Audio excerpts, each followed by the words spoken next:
guys, here we are with some more Cinderella phenomenon. I am so into this. I was a little nervous at first because I played Rumple's story first, and I was like,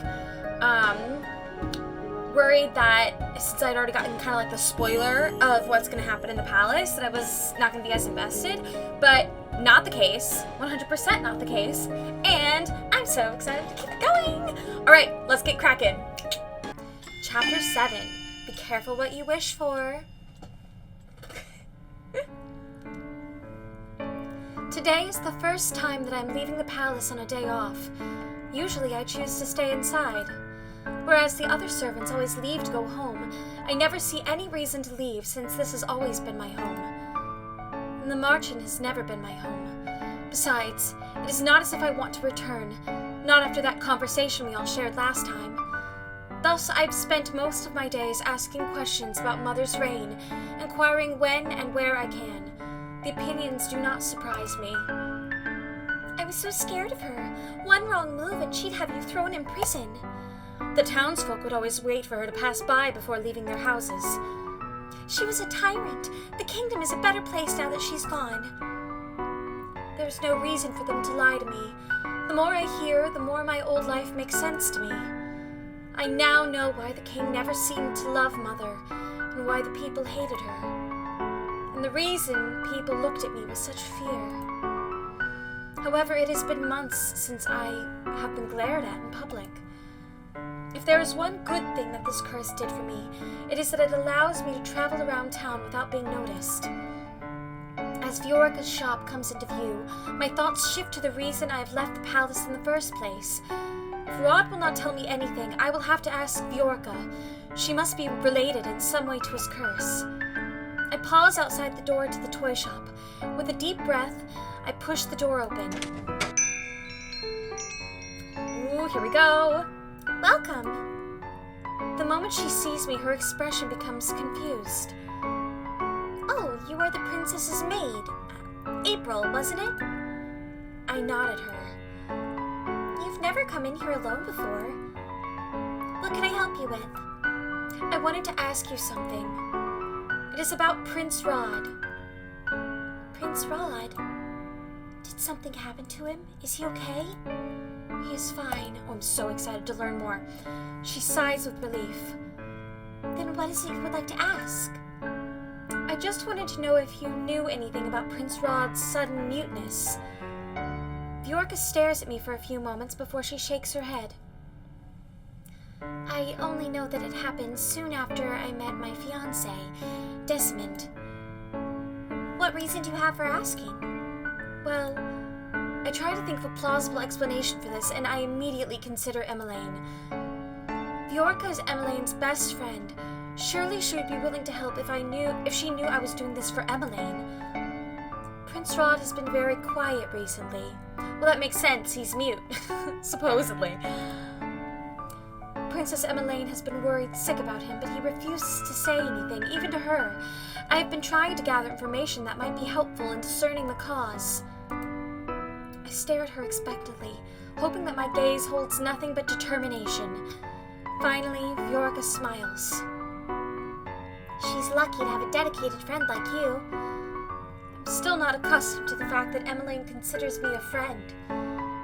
Before she became the princess, I was her first confidant. We were like sisters. But now that she's living in the castle, we no longer have the luxury of spending so much time together. I worry about her constantly. Even around me, Em tended to keep her problems to herself at first. She doesn't like to bother other people with them. It is hard not to agree. With the way Emmeline was always smiling before, I never thought she had any problems in her life. It was only recently that I discovered that she was hiding all her loneliness and pain behind a smile. It's a relief that she's befriended someone who cares so much about her. I don't know if I can be much help, but I'll tell you what I know if it will help Emmeline. To start with, I'm not exactly sure how everything changed, but it all happened so suddenly. All I know is that after the night I met Desmond, our relationship changed. At first he still smiled, but recently he's been avoiding me. What happened between the two of you the night you met your fiancé? Nothing. Rod and I did not meet on that day. Prince Rod wasn't there? No, but soon after what happened that night, Rod grew distant. What happened? It was a stormy night and I was headed back home. I took the route by the riverbank because it was the shortest route. It was foolish of me. The road was slippery and full of mud. I lost my footing and fell into the water. The waves were strong, and I was certain I was going to drown. I don't remember what happened in the darkness of that water, only that when I woke up, my head was in Decimon's lap. That was the first time we met, but not the last. He carried me home, and he came by every day as I was recovering. And then he came to visit even after I had recovered. I tried not to get my hopes up too much, because what could this nobleman see in me, a mere commoner? But I still ended up falling in love with him. You have no idea how happy I was when he said he loved me too. It was a dream come true. Of course, every girl dreams of marrying a prince. It was in all of the fairy tales that I read as a child. None of that was at all related to Rod. How does this relate to his curse? He loved her. He saved her. Something. You said your relationship with Prince Rod changed after that night. What happened? Viorka sighs.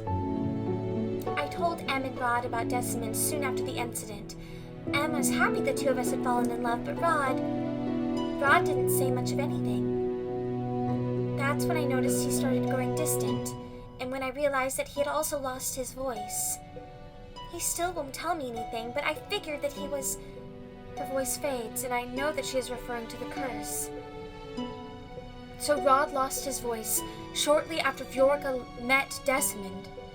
The mermaid's curse must have something to do with the tale. The little mermaid traded her voice for legs so that she could be with her prince. But that night, the only person who found their Prince Charming was Viorka. Rod's curse must have something to do with Decimond and Viorka. He became distant with her after finding out about Decimond. Why? Why indeed? Then there was the fact that he still spoke to Viorka, even if he was distant. It was only after he found out about their wedding that he became so cold. I frown as I try to organize my thoughts. How did it get to be this late? I'm so sorry, Apryl, but I have to close the shop now. Sorry for the story. I know it has nothing to do with Rod, but it was after that incident that he began to act strangely. I don't think I was much help, but I shake my head. You have told me what you could. Viorka walks me to the door, opening it so that both of us can step out into the street together. I really hope that you're able to help Emmeline and Rod. I hope so too. Did you see Ophelia the other day? I catch sight of two noblewomen sitting on a bench together, not too far from the toy shop. Oh, I know this music. This is the bad stuff is going down music. They are referring to Ophelia without her title. How disrespectful. Who would have thought a peasant like her could almost look like royalty? But her dress! As the queen, she ought to be wearing silks rather than satin. I do not know why, but I bristle at their comments.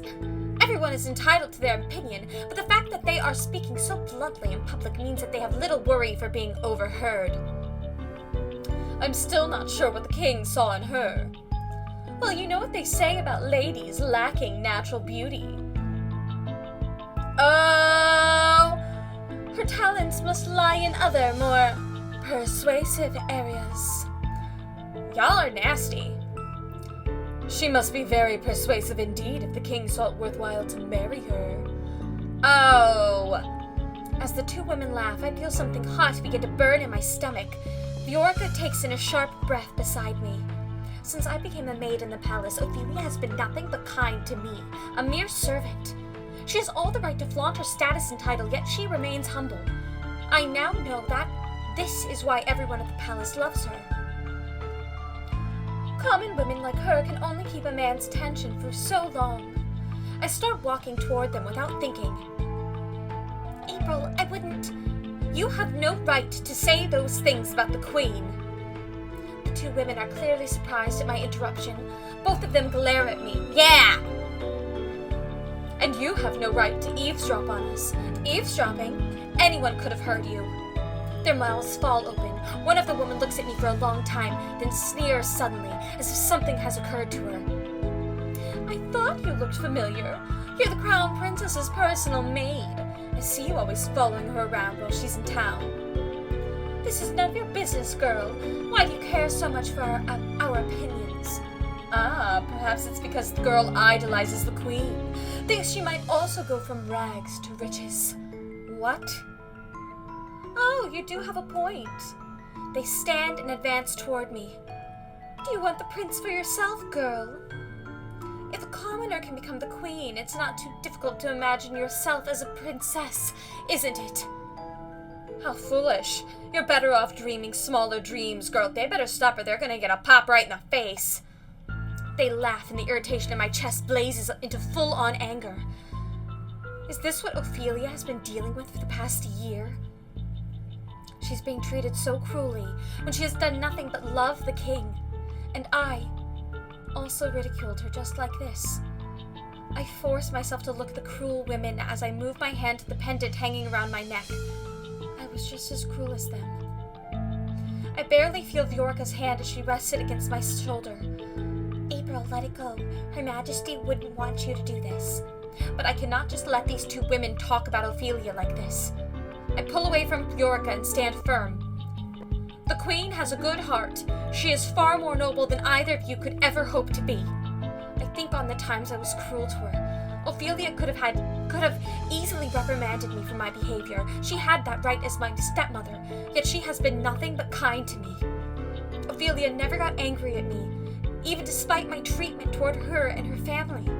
She has always treated others with kindness, even when they are cruel to her. Judging from the bitterness in your accusations, it seems like you are jealous of her. How pathetic. The other woman marches toward me, and my free hand instinctively moves to hold her hand just before her palm reaches my cheek. Ugh! I will not tolerate any insults toward the queen. A soft light emanates from the pendant, and I can only stare at it in shock. I got another good deed? By defending Ophelia? Yes! The woman snatches her hand away. How dare a peasant like you talk that way to us? Have you no manners? I could ask you the same. What happened to yours? How dare you?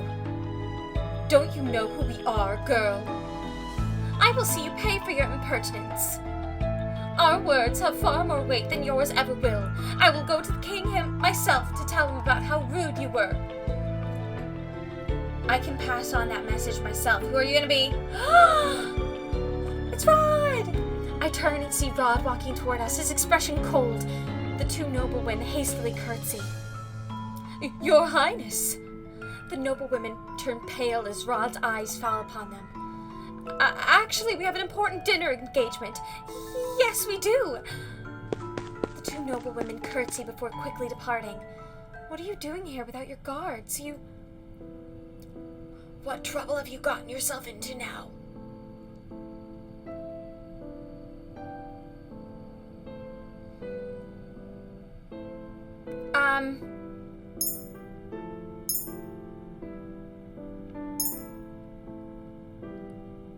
Tell him. Those women were insulting the queen. I thought a lecture was in order. Oh, but everyone is entitled to their own opinion. What? I narrow my eyes at him. Something like this can't be helped. Bad rumors are unavoidable. Rod looks away, his expression suddenly pained. This wouldn't have happened if I hadn't wished for it. Rod never finishes the sentence. He clears his throat before looking at us again. What was he going to say? We shouldn't keep you from returning home, Viorka. I'll take April back to the palace. Viorka's eyes narrow and she looks ready to say something, but Rod has already reached out for my hand to pull me along behind him. Did I make a wrong choice? I did! My eyes narrow as I recognize the path we are on. This is not the way back to the palace. No, it isn't. We're going to the march-in. Why? Because I was on my way there before I was forced to take a detour because someone was drawing attention to herself. What? But Rod ignores me as we walk the rest of the way to the march-in in silence. I made a wrong choice. I can't believe it. Waltz is the only person in the reception room when we enter. Prince Rod? Princess? It's a little late for the two of you to be here. I had meant to be here earlier. Is Lady Parfait here? Waltz nods. I'll go get her. Wait here. As soon as Waltz leaves us alone, Rod turns to me, his expression rigid. Rod steps closer and grabs my shoulders.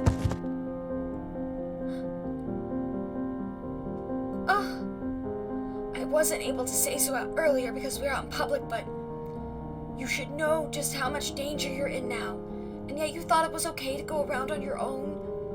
It was my day off today. It is not unreasonable for me to want time for myself. Time to yourself. Don't you understand the meaning of be careful? Why would you do something as foolish as going out into town alone? I cannot help but bristle at his tone. Why are you so angry? Because you're... Rod trails off and looks away. I'm important to him or something? Huh? Oh. Because you're family. So you are finally acknowledging me as family.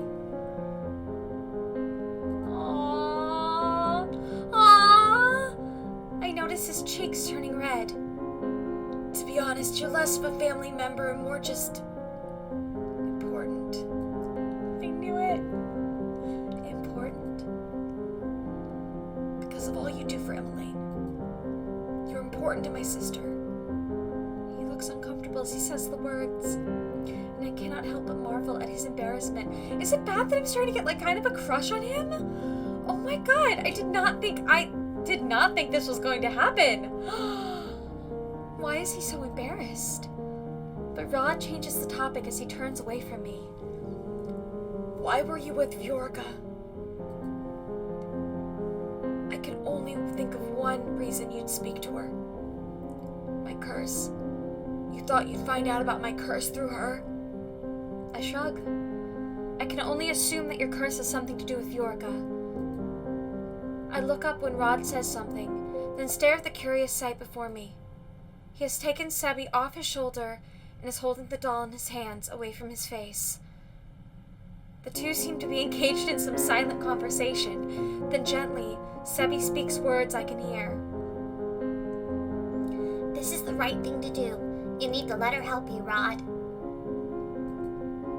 Rod bites down on his lower lip before briefly closing his eyes. Eventually, he returns Sebi to his usual spot on his shoulder and turns to me. Fine. You're stubborn and you're not going to quit investigating unless I tell you, are you? You're right. Viorka is the reason I was cursed. Rod sits down on the settee and lets out a heavy sigh. His eyes are far away as he speaks to me. I was in love with Viorka, but I wasn't brave enough to tell her. I just followed her around like some kind of puppy. One day Viorka hadn't come home, and it was raining very heavily, so I went out to look for her. I found her walking along the bank of the river. I called out to her to be careful, but I don't think she ever heard me. She slipped and... Rod swallows. He clenches one of his hands into a fist. She fell into the river. I dived in after her. I somehow managed to get both of us onto the riverbank, but it didn't look like Viorka was breathing. I didn't know what to do. I started panicking. I ran off to try to find help, but I couldn't find anyone in the storm. When I returned, she was gone. I rushed to her house, and a doctor was already there tending to her along with... Desmond. Rod's gaze is vacant as he nods. When Viorka began to fall in love with Desmond, I felt helpless. Did you not tell her that you were the one that saved her? Why would I? Viorka was so happy believing that she and Desmond were fated to be together. I couldn't do that to her. But surely if you told her... Rod interrupts me. I want the people I love to be happy. I don't care if their happiness causes me pain. I'd rather bear that alone instead of bringing down those around me. My chest aches as I watch Rod's face. I would never have guessed that Rod would be so selfless. But that didn't stop me from thinking I could still make her love me instead. I decided to become what I thought Bjorka wanted most. Prince Charming of fairy tales she so adored. So I asked a witch to turn me into one. She stole my voice in exchange. Only then did I realize that she had inflicted the fairy tale curse upon me. The mermaid's curse. The next day the king turned up at our house, proclaiming that he'd been looking for my mother for years, and that he'd never stopped loving her. When the king married my mother, I became a prince. It was just as the witch promised. But it didn't matter. I didn't see it when I made the deal with the witch, but I couldn't be blind to it forever. Desmond and Bjorka really do love each other. They make each other happy. Nothing I can do will ever change that. Rod,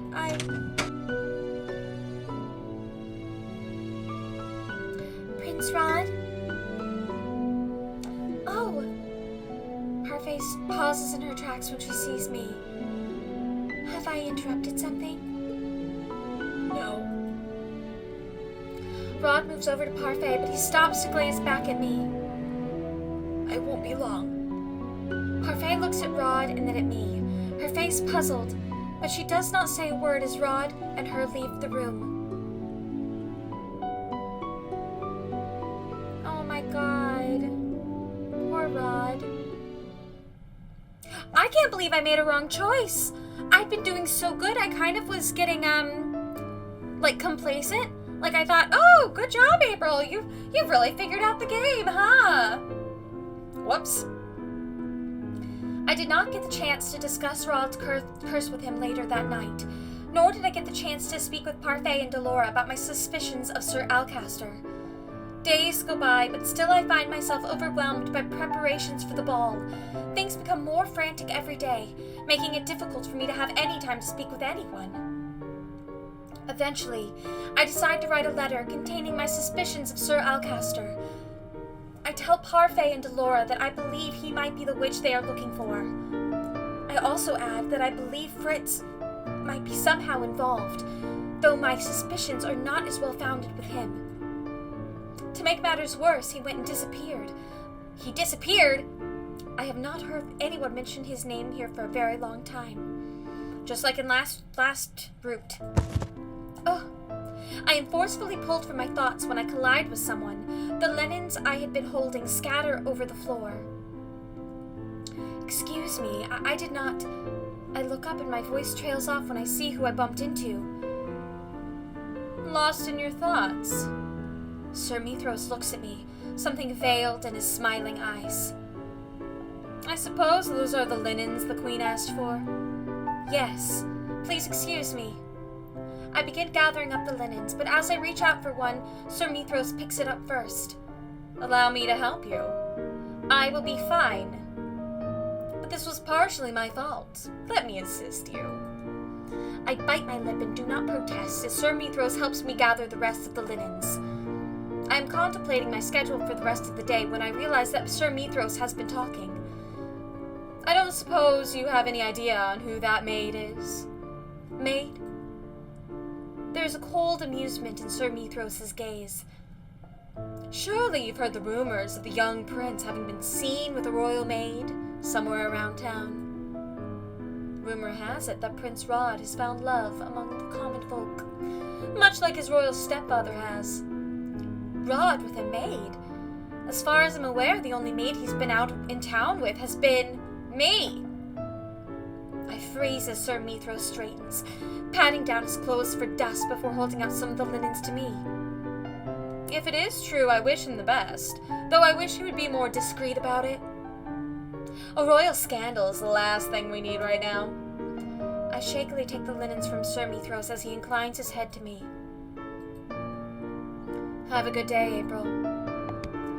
I walk to the dining hall in a haze, my mind whirling with the implications of what Sir Mithros just said.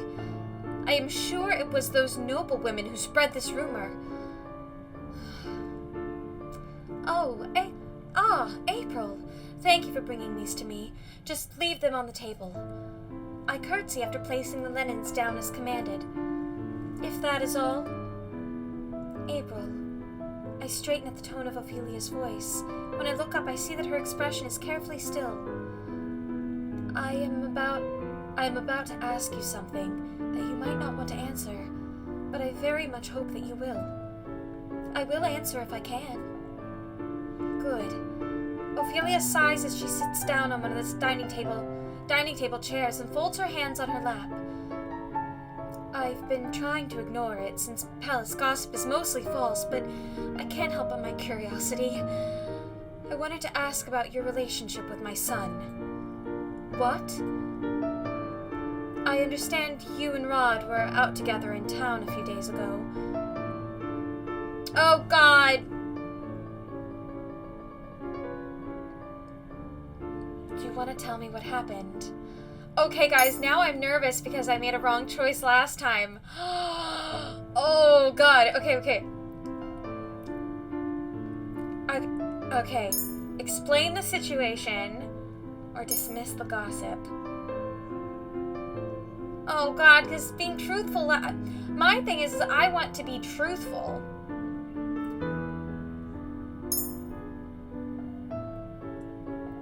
Guys, oh my God. What if I get too many wrong and I get a bad end? Oh, God!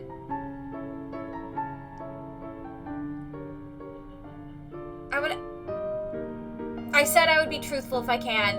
I'm gonna explain the situation. If Ophelia is asking me about these rumors, then I can only imagine what sort of story those women made up. Oh God, I'm so nervous. Prince Rod was just on his way somewhere when he chanced upon me. When he saw that I was in trouble with two noble women, he stopped to intervene. That is all. Rod said the same thing. Then why did you ask me, Your Majesty? To see what you thought about the situation. I don't think anyone should get a say in what your relationship with Rod is. My relationship with Rod. Yes! Oh, I was so nervous. I like you, Apryl, and I'm certain that you're good for Rod. If I had my way, I would let him court you. I feel heat in my cheeks as I trip over my words. The prince and I are not in a relationship. A member of the royal family cannot end up with a servant. Where there's love, there's hope. Social status shouldn't stop you from being happy, Apryl. Then what about the fact that I am Rod's stepsister? Now that is a little more concerning. Ruff, ruff, ruff, ruff, ruff, ruff.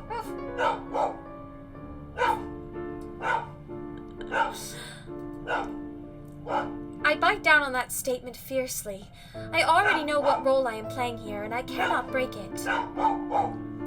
Ophelia looks at me with complicated expression before she sighs. Just a second. Hey, Boo.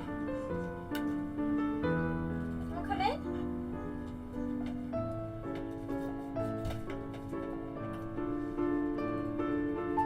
Sorry about that. My puppers were talking. They were talking to me. Let me continue on.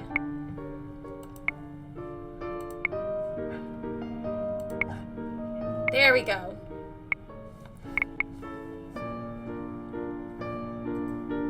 I bite down on that statement fiercely. I already know what role I am playing here, and I cannot break it. Ophelia looks at me with a complicated expression before she sighs. I will not push you on this any further. But be careful, Apryl. Your closeness with my son and daughter has not gone unnoticed. I do not believe in limiting relationships because of one's status, but I understand. I curtsy as I move toward the dining hall's entrance. What did Ophelia mean by that closeness not going unnoticed? Oh God, I'm in trouble, aren't I? I'm in trouble, aren't I, Boo? Later that day, as I'm waiting outside the throne room for Emma Lane to finish one of her classes, 2 maids walk toward me and stop in front of me. Apryl, isn't it?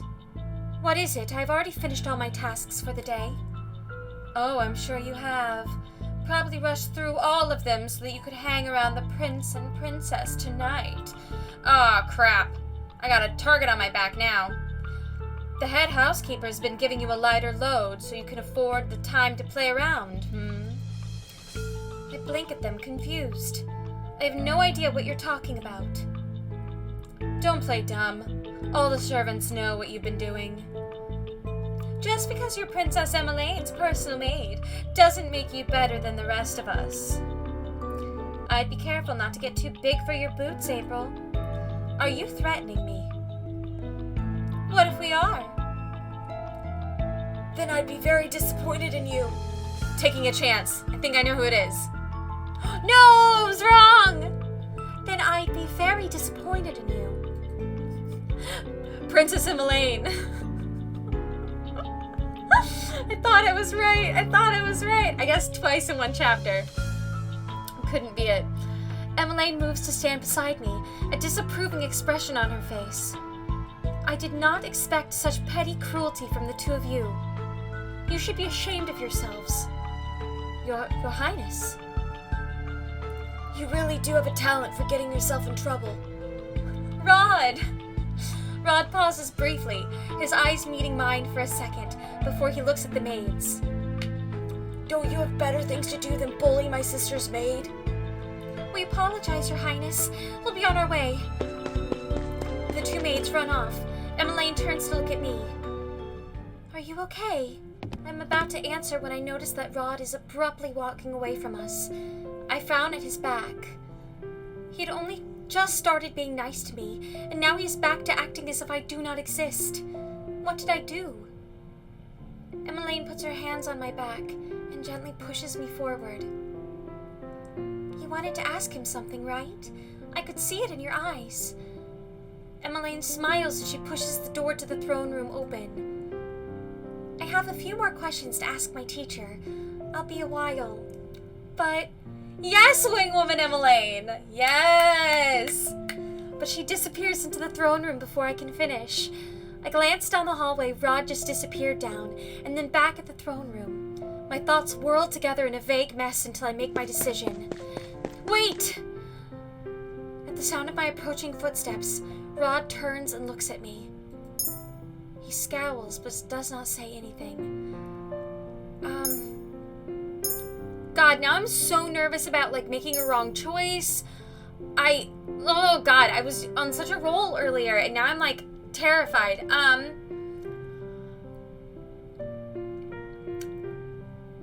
Oh God, okay. I'm gonna tell him off for his behavior. The words spill out of me before I can even think on them. What have I done now to make you angry with me? Nothing. He turns away, and I glare as I follow closely behind him. You expect me to believe that? You can at least look at me when I'm talking to you. I reach out a hand to his elbow and pull him back so that he is facing me. Rod! But the words die in my throat when I see the expression on his face. His face is red, and he refuses to look at me in the eye. Oh, thank God!